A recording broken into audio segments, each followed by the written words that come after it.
Well, hello, Andrew again, and this is episode number 210. And today we're quietly cranking on. We're at the last part of chapter 27 of Matthew's Gospel, what happens after the death of Jesus.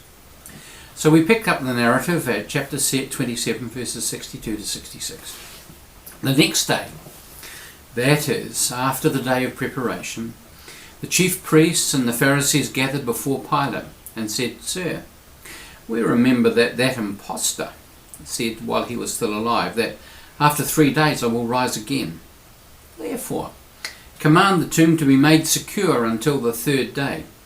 Otherwise, his disciples may go and steal him away and tell the people he's been raised from the dead, and the last deception would be worse than the first." Pilate said to them, "You have a guard of soldiers. Go, make it as secure as you can." So they went with the guard and made the tomb secure by sealing the stone. Projection is where we put our stuff onto others, where we imagine attitudes, viewpoints, biases and prejudices, negative motivations, all in others because they are in our own hearts. We put them onto them. The things that we're thinking, we think they're thinking.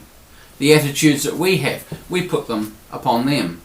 The plans that we might come up with, we imagine that they're the ones who are coming up with them. So we have it here.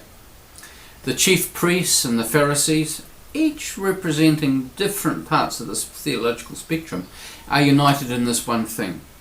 They imagine that the followers of Jesus are like they are, dishonest, devious, driven by political self-interest, willing to lie and cheat in order to win. The disciples are actually grief-stricken and frightened. They have gone to ground. They're in hiding.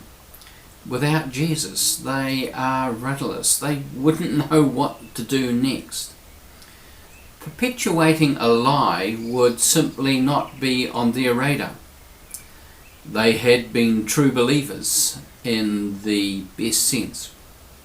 They were true to Jesus and to what he stood for. They'd as soon fly to the moon as they would lie about what had happened. They'd sooner be thought to be foolish and feeble-minded rather than betray the values which Jesus held dear and for which he'd paid with his life.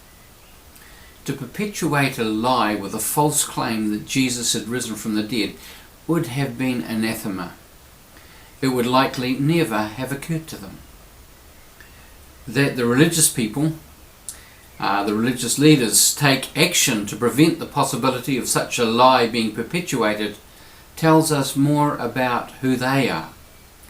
This is what they would have done had they been in the disciples' position. Except they weren't. For the disciples, this was as much, if not more, personal than philosophical. They were more committed to Jesus the person than they were to grabbing the levers of temporal power. My hunch is that they wouldn't have known what to do by pretending that Jesus was alive when he wasn't.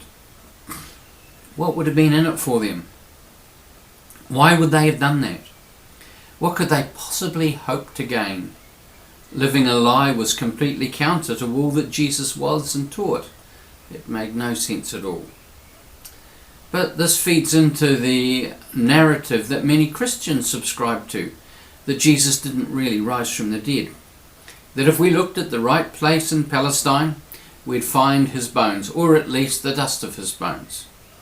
For them, the idea of Jesus and his ideas are what's important.